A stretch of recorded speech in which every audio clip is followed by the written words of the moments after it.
Muy buenas noches, compañeros. En esta ocasión vamos a dar un poco entender el ciclo básico de refrigeración. Como bien saben, un ciclo ideal. Esto es un diagrama de presión versus entalpía, en el cual en este ciclo, como les decía, es un ciclo ideal, ¿no? Ahora, en este ciclo vamos a interpretar más o menos cómo es el comportamiento de un ciclo real, como pueden ver seguidamente. Esto es un ciclo real. Seguidamente tenemos un ciclo real. Mira, recuerda que anteriormente aquí era nuestro punto 1, ¿no? Acá era nuestro punto 1. Acá teníamos nuestro punto 2. A ver, 2. Y acá era nuestro punto 3. Bueno, acá era nuestro punto 4, ¿no? Entonces, seguidamente vamos a tener un diagrama de un ciclo real, como pueden observar, el de color lila, ¿no? En el cual hay una pérdida, imagínense, bueno, recuerden que entre la temperatura de evaporación, entre el punto 1 y el punto 4 era una presión constante, pero ahora esa presión empieza a descender, o sea, hay una pérdida de presión, ¿no? Como pueden observar. Acá en la presión de condensación también, de la misma manera. Eso es el comportamiento de un ciclo real y un ciclo estándar o ideal, como bien saben. Para aplicar un ejercicio a este tema, bueno, muy similar, pero no parecido, vamos a resolver un ejercicio, en el cual es un ejercicio. Bueno, antes que nada, vamos a decirlo a esto. Bueno, aquí va a haber una diferencia entre entalpías, ¿no? Se dice recalentamiento o la zona de recalentamiento. Seguidamente tenemos la zona de subenfriamiento en la parte superior, líquido, ¿no? Obviamente que sería líquido. Acá es la mezcla de líquido-vapor y aquí el lado del vapor, ¿no? Aquí el punto crítico, ¿no? Entonces, esas son las partes más o menos de esto, un ciclo real y un ciclo estándar. Seguidamente tenemos un ejercicio, como les había mencionado anteriormente, un ciclo de compresión de vapor con un intercambiador de calor que es similar a un ciclo ideal. Pero acá eh, seguimos manteniendo también la presión constante, porque hacer el análisis tal vez sería un poco más profundo, pero para poder interpretarlo más o menos eh, con la zona de recalentamiento y subenfriamiento vamos a resolver un ejercicio. ¿Qué dice? Un ciclo estándar, bueno, un ciclo ideal de refrigeración por compresión de vapor incluye, en este caso, un intercambiador de calor, trabaja con el refrigerante 134, que deja el evaporador como vapor saturado de 1.4 bar y se recalienta a presión constante hasta 20 grados Celsius antes de entrar al compresor. Después de una compresión isoentrópica hasta 12 bar, el refrigerante pasa a través del condensador, saliendo esto a 44 grados Celsius y 12 bar. A continuación, el líquido pasa a través del intercambiador de calor, entrando en la válvula de expansión a 12 bar. Y con los mismos datos, compare un ciclo de estándar con este ciclo, siendo el flujo másico del refrigerante, en este caso me da de dato que es de 6 kilogramos por minuto, determinando la capacidad de enfriamiento en toneladas de refrigeración, la potencia necesaria del compresor en kilovatios, el coeficiente de operación. Bueno, a ver, nos dice hallar, resolvamos un ejercicio, este problema, como si fuera un ciclo primero estándar de tipo o ciclo ideal, después resolver este ejercicio de este tipo, ¿no? Como pueden ver, es un poco nuevo, ¿no? Pero vamos a explicarlo. ¿En qué consiste? Acá tenemos un ciclo con un intercambiador, ¿no? El intercambiador en este caso es acá, como pueden observar, este es el esquema. A la succión o a la absorción del compresor es el punto representativo 1, seguidamente el punto 2, a la entrada del condensador, A la salida del condensador tenemos el punto 3 y el ingreso al intercambiador de calor en estado líquido. Y a la salida del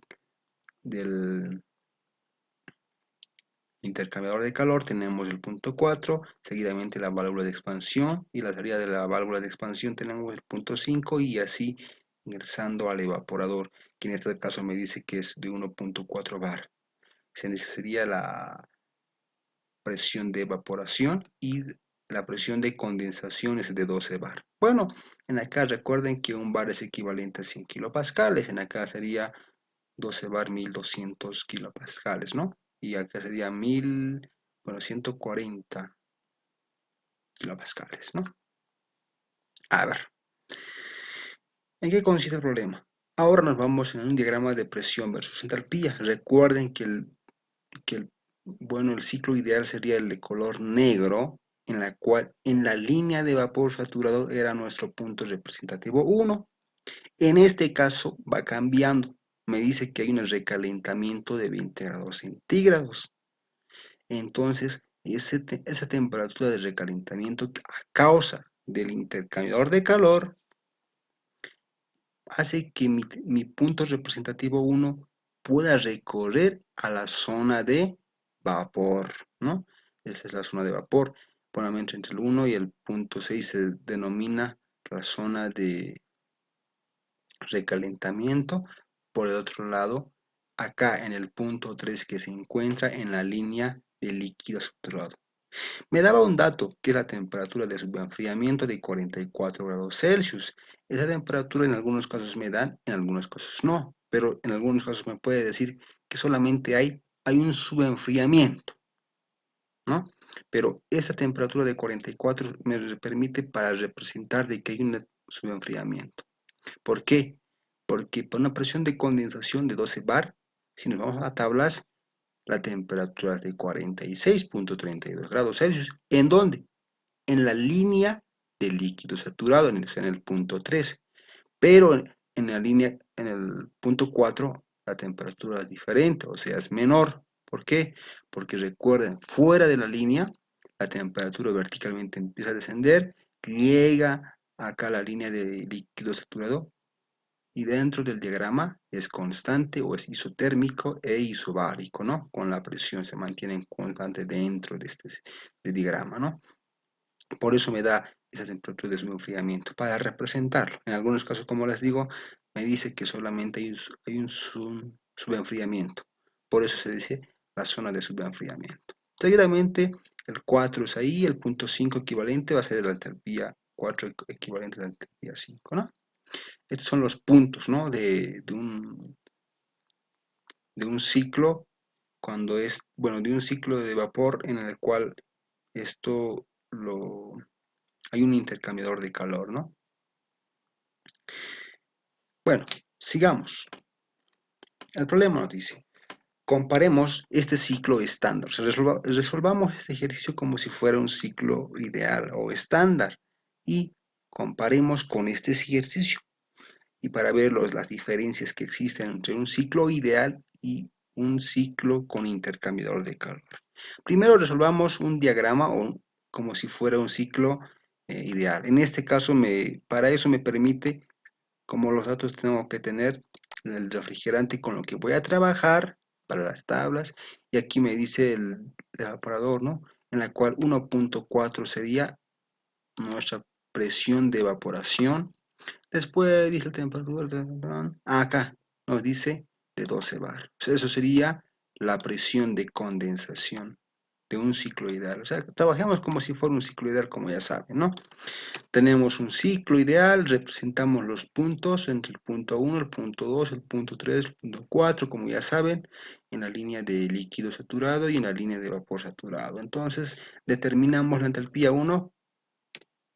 A ver, acá ubicamos primeramente la presión de evaporación de 1.4 bar y la presión de condensación de 12 bar. Para una presión de 1.4 bar por tablas es un menos 18.8 grados Celsius, ¿no? Y para 12 bar la temperatura de condensación sería de 46.32 grados Celsius. Obviamente esto se ha determinado interpolando por tablas del refrigerante 134. Y por eso se ha determinado la entalpía número 1, que es 386.012 kilojoules kilogramos, en la cual se encuentra en este punto, es en la línea de vapor saturado. Como pueden observar, ahí es la entalpía 1.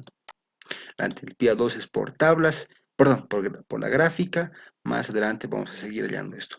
Seguidamente, de entrada, podemos determinar la entalpía 3, la entalpía 4, que son iguales, que también puedo determinar por tablas. ¿Por qué? Porque se encuentra en la línea de líquidos saturados. ¿No ve? Como pueden observar, y eso me salió 265.729 kilojoules kilogramos. Ahora es momento de recordar qué tabla estamos utilizando. La tabla que hemos utilizado es el refrigerante 134A. A ver, es un poco borroso. Este color está bien. Me decía la temperatura de evaporación. Acá tengo, a ver, mi temperatura de evaporación era de 1.4 bar, ¿no ve? 1.4, en la cual ubicamos que está aquí. De esa forma podemos determinar la entalpía en la línea del vapor saturado, que sería la entalpía 1. Seguidamente la entalpía 3 de entrada, y podemos determinar con la temperatura temperatura de condensación o con la presión de condensación, que era de 12 bar y que aproximadamente se encuentra en este intervalo. Por interpolación determinamos la entalpía número 3, equivalente o igual a la entalpía número 4, ¿no? Seguidamente tenemos la gráfica del refrigerante 134, en el cual esto nos permite para determinar la entalpía número 2. Acá tenemos el refrigerante y la entalpía número 2. Mira que aquí esto es la gráfica que les había pasado en algún PDF anteriormente. Ubicamos que aproximadamente se encuentra, era 1.4, ¿no? 1.4 bar, la presión de condensación, de evaporación, perdón. Y aquí será constante hasta la línea de vapor saturado, y ahí encontramos el punto 1. Y de ahí subimos, teóricamente, como si fuera una entropía constante hasta llegar al punto 2. El punto 2 es la intersección de la presión de condensación, en el cual era de 12 bar, ¿no ve? Será constante, hacer una intersección y trazamos una línea vertical para determinar la entalpía, que es aproximadamente 430 kilojoules kilogramos. Bueno, para no ser exacto, generalmente no lleva un decimales, ¿no? Porque no somos tan precisos nosotros en nuestra vista, a comparación que hoy en día existen los programas que sí pueden determinarlos, la entalpía en cada punto. Pero bueno, ahí está. Con esos datos ya podemos determinar la capacidad de refrigeración o enfriamiento, en este caso, en toneladas de refrigeración. Sabemos que la capacidad del refrigerante es igual al caudal másico por el efecto refrigerante. Seguidamente, el efecto refrigerante y la entalpía 1 menos la entalpía 4 en el evaporador sería ese, ¿no? Seguidamente tengo que, como dato me da que el caudal másico es igual a 6 kilogramos por minuto. Seguidamente voy a reemplazar esos datos en esta ecuación. Al reemplazar en esta ecuación los valores, tengo que minutos con minutos se van a simplificar porque están en minutos, y para que estén en unidades de segundos voy a dividir sobre 60 segundos, obviamente. Aquí el efecto refrigerante ya me dio de dato, perdón, de 1.5, bueno, de entalpía 1 menos entalpía 4, ¿no? Que me da de 120.184. Hago operaciones matemáticas, determino que la capacidad de refrigeración es de 12.028 kilojoules segundos. Eso equivale a 12.028 kilowatts, ¿no?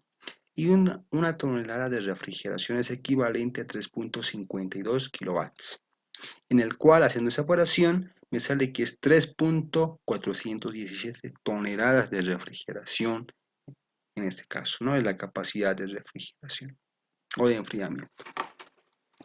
La potencia del compresor en kilowatts me pide, sabemos que es el caudal másico por el trabajo de compresión, en el cual el caudal másico me da de dato ya que es de 6 kilogramos por segundo, y la entalpía 2 menos la entalpía 1 ya hemos determinado, reemplazamos estos valores y podemos determinar la potencia del compresor de 4.5 kilojoules segundos, equivalente a 4.5 kilowatts, ¿no? Nuevamente un kilojoule segundo es igual a 1 kilowatts. Seguidamente me pide determinar el coeficiente de operación, en el cual es el efecto refrigerante sobre el trabajo de compresión. Sabemos que el efecto refrigerante es igual a la entalpía 1 menos la entalpía 4 y la entalpía 2 menos la entalpía 1, el trabajo de compresión. Obviamente se van a simplificar las unidades, ¿no?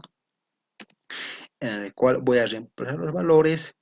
Voy a poder determinar que el coeficiente de funcionamiento será de 2.73, ¿no?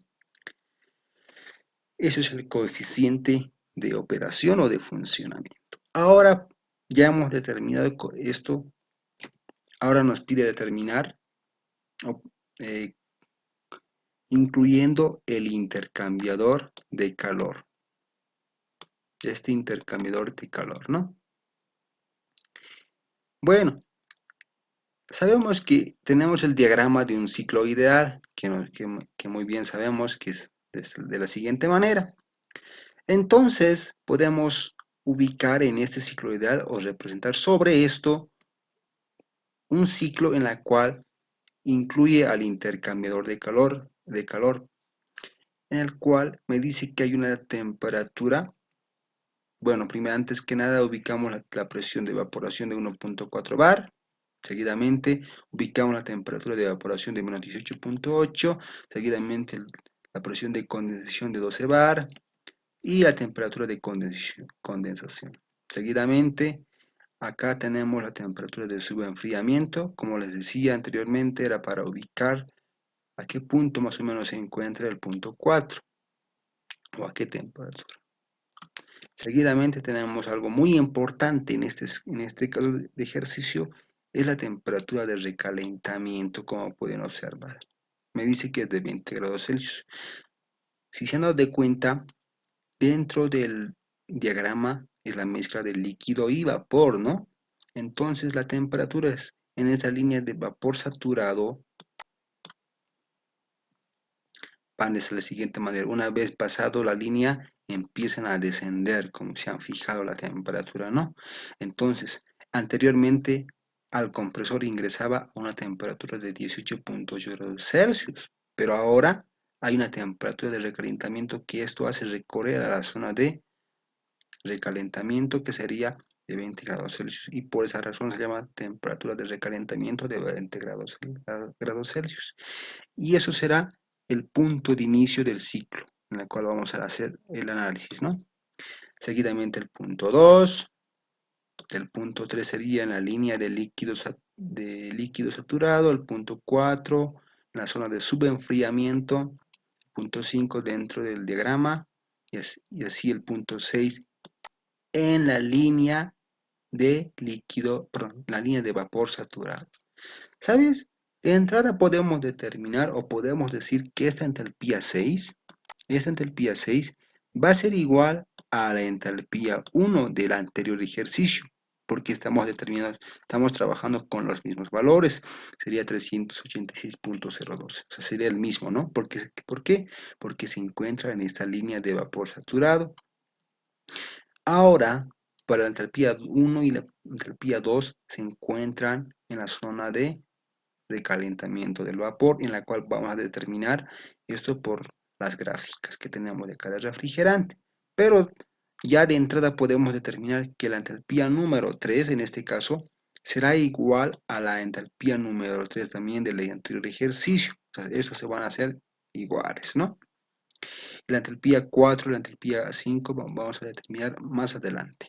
Ahora nos abocaremos en determinar la entalpía 1 y la entalpía número 2.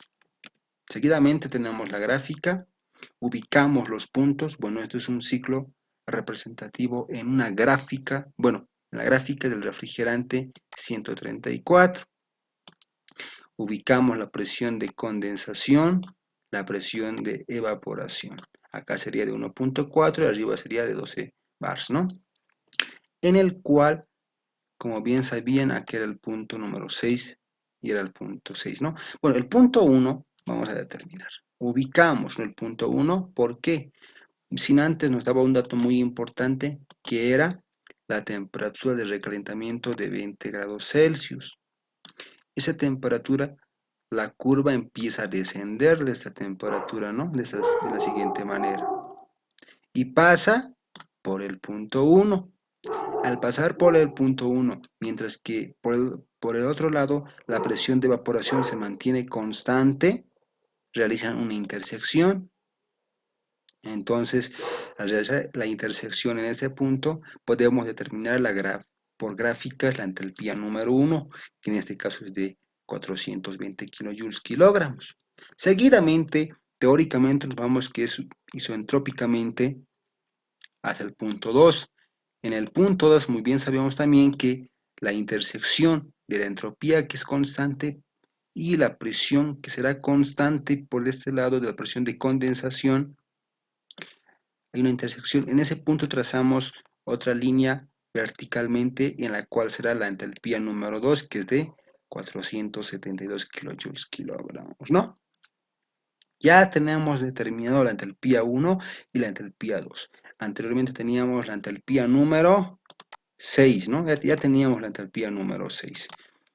Y también teníamos la entalpía número 3 en este punto, en la línea de líquido saturado. Ahora nos falta determinar la entalpía 4, que será igual a la entalpía 5 en este punto, ¿no? Eso se determinamos de la siguiente manera. Primeramente, acá tenemos, como bien sabemos, en este punto, en la zona de recalentamiento hay una diferencia de entalpías. La entalpía 1 menos la entalpía número 6, ¿no? Por el otro lado, acá en la zona de subenfriamiento, aquí era el punto 3 y aquí era el punto 4. Al ser estos puntos, hay una diferencia de entalpías, ¿no? Acá verticalmente, si nos venimos en el eje de las entalpías, ¿no? Tenemos que igualar, se dice equilibrio térmico, como pueden ser, o balance térmico. Tenemos que igualar. La entalpía 3 menos la entalpía 4 será igual a la entalpía 1 menos la entalpía número 6. Igualamos, de eso ya tenemos la entalpía 6, tenemos la entalpía 1, tenemos la entalpía 3. Nos falta determinar la entalpía 4. La entalpía 4, ¿no?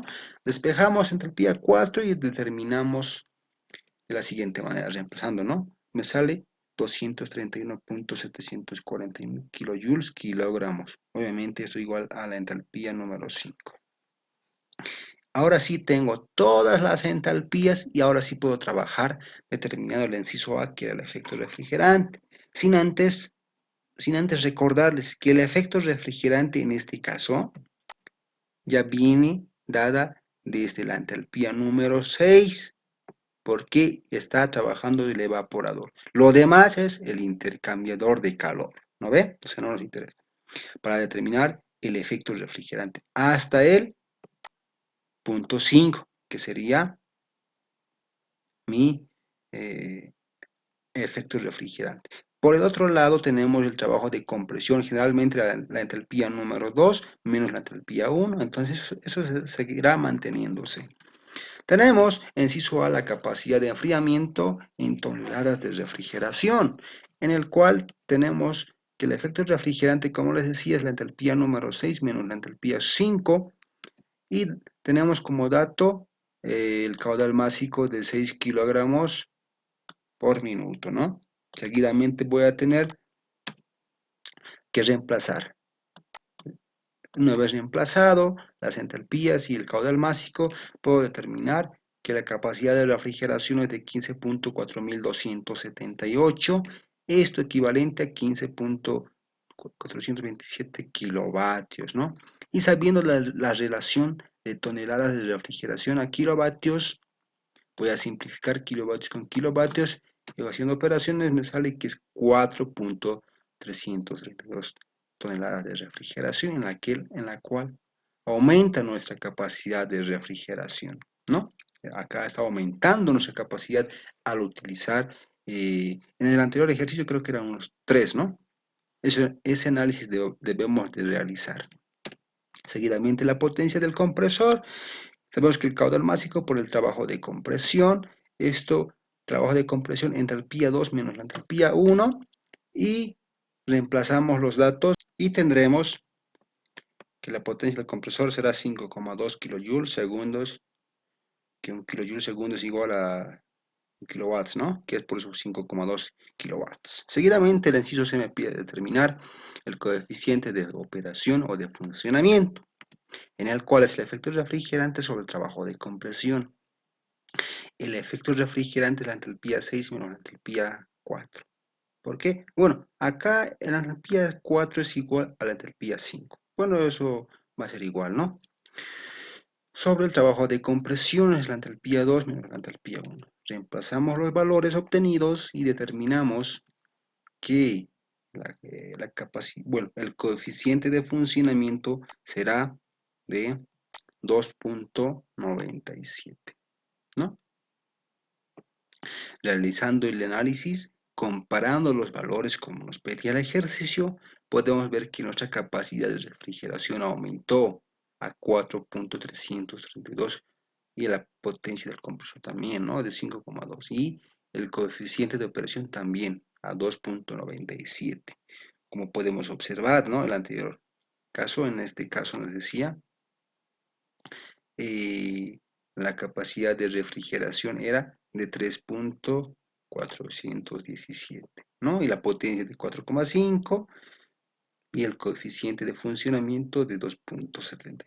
Vemos que cuando utilizamos el intercambio de calor, aumenta nuestra capacidad de refrigeración. Y haciendo lo demás, los siguientes análisis. Bueno, esto sería por hoy día, compañeros.